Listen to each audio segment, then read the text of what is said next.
20 लाख मुसलमानों में फलस्तीन का अब तक 5 लाख मुसलमानों को जमा कर चुका है।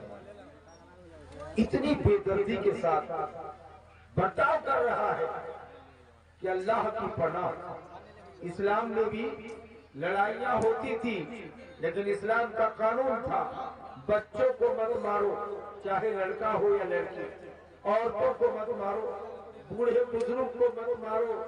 जो लड़ने आया है, जिहाद करने आया है, उनको सिर्फ मारो।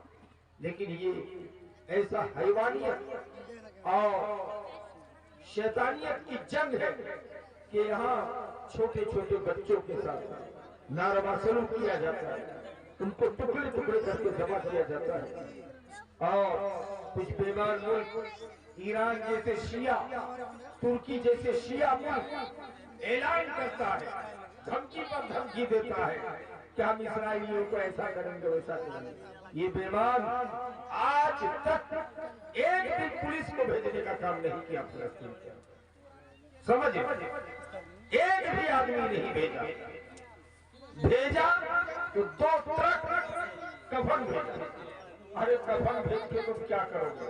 वहां कफनाने वाला, नहलाने वाला, गुसल दिलाने वाला नहीं है, कब्र खोदने वाला आदमी मौजूद नहीं है। इसको मारने के बाद ट्रक में लोड करके बाहर फेंक दिया जाता है। इन बेमान कौमों के बारे में पूर्व प्रधानमंत्री स्वर्गीय अटल बिहारी वाजपेयी जी बोले थे कि फलस्तीनी मुसलमानों ने तुमको पना दिया था, यहूदों, इसराइलियों, तुमको चाहिए कि उसका फलस्तीन छोड़ दो। लेकिन हमारे मौजूदा प्रधानमंत्री जो थोड़ा बयान बदले, लेकिन पहले तो मुकम्मल अमेरिका का साथ दे रहे थे और फलस्तीनियों का खिलाफ इसराइलियों का साथ दे रहे थे। दोस्तों, ये निहत्थे मुसलमान हैं, इनके पास खाने का सामान नहीं है, लड़ने के लिए कोई तलवार नहीं, कोई मिसाइल नहीं है, कोई तोप नहीं है। ये 20 लाख फलस्तीनी मुसलमानों को अरगमाल बना के रखा है, गुलाम बना के रखा है। जब चाहता है उसको जमा करता है। उन मुस्लिम लड़कियों के साथ बलात्कारी के बाद उनकी इज्जत को लूट कर उसके बाद उसको टुकड़े टुकड़े करके जमा किया जाता है। ऐसा जुल्म दुनिया ने नहीं देखा है, लेकिन कमजोर है। जनाब सद्दाम हुसैन भी दुनिया से जा चुके हैं। कौन है आवाज बुलंद करने वाला जिन मुसलमानों का साथ देख रही है पूरी दुनिया? 10,000 5,000 करके रोजाना टुकड़े टुकड़े करके जमा करके उनको नदियों में फेंका जा रहा है। आज मुसलमान का खून का कोई कीमत नहीं है, कोई कदर कीमत नहीं है, कोई आह करने वाला नहीं है।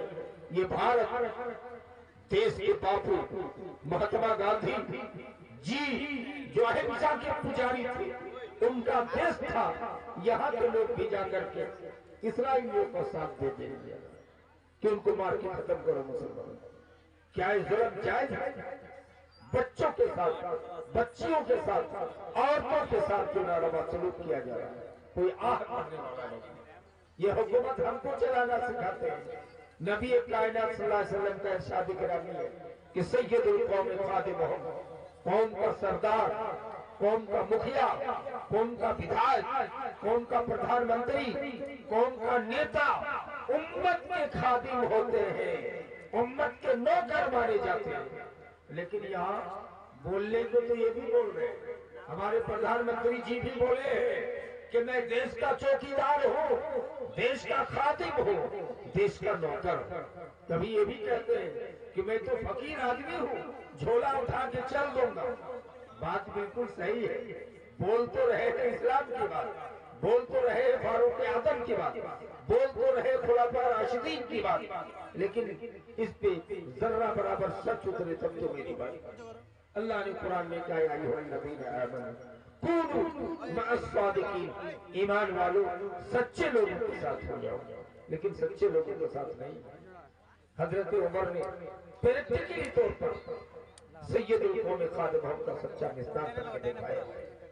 हजरत उमर रोजाना गश्त करते थे, छोटा मुल्क नहीं थे, सऊदी अरब, कुवैत, ईरान, अफगानिस्तान, इराक, ये सब मिला के एक मुल्क था और सबके प्रधानमंत्री, सबके खलीफतुल मुस्लिमीन हजरत उमर रज़ी अल्लाह ताला रातों रात घूमते थे, गश्त करते थे, खबरगिरी करते थे। किसी घर में जा रहे तो देख रहे कि एक औरत घर में चूल्हा में हांडी में पानी गर्म कर रही है, कुछ बना रही है, लेकिन तैयार ही नहीं।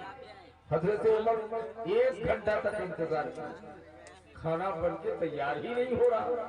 हजरत उमर ने दस्तक लगाया रात में। बूढ़ी ने कहा कौन? कहा मैं एक आम आदमी हूँ। क्या मैटर है? खाना क्यों नहीं बन के तैयार हो? बच्चे रो रहे हैं खाने के। का खाना नहीं है कैरोल से, खाने का पकाने का सामान नहीं है।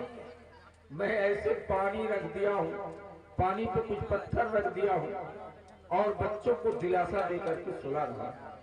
हजरत उमर उसी वक्त बैतुल माल में गए, आटा वजन करके लाके उस घर पे दिया और कहा कि बूढ़ी अम्मा अगर आप नहीं बना पाएंगे तो मैं अपने हाथ से रोटी पका के इनको खिलाने का काम कर रहा हूँ। ये थे देश के प्रधानमंत्री, वाकई सैयदुल कौम खादिम, देश के चौकीदार ये थे। अल्लाह। हजरत उमर ही का दूसरा वाकया है कि हमारे घर में, आपके घर में हमारी दादी, नानी या बूढ़ी मम्मी हो जाए, बिस्तर पे पेशाब पाखड़ा करने लगे तो सब लोग बोझ समझते हैं। बेटी भी बोझ समझती है, बहू भी समझती है, बेटा भी समझते है। लेकिन अमीर अल-मोमिनीन उमर इब्न खत्ताब देश के प्रधानमंत्री पे कुर्बान हो जाएंगे। क्या करते थे? एक बूढ़ी औरत को रोजाना खाना बना के हजरत उमर अपने हाथ से उठा के खिला के आते। समझ रहे?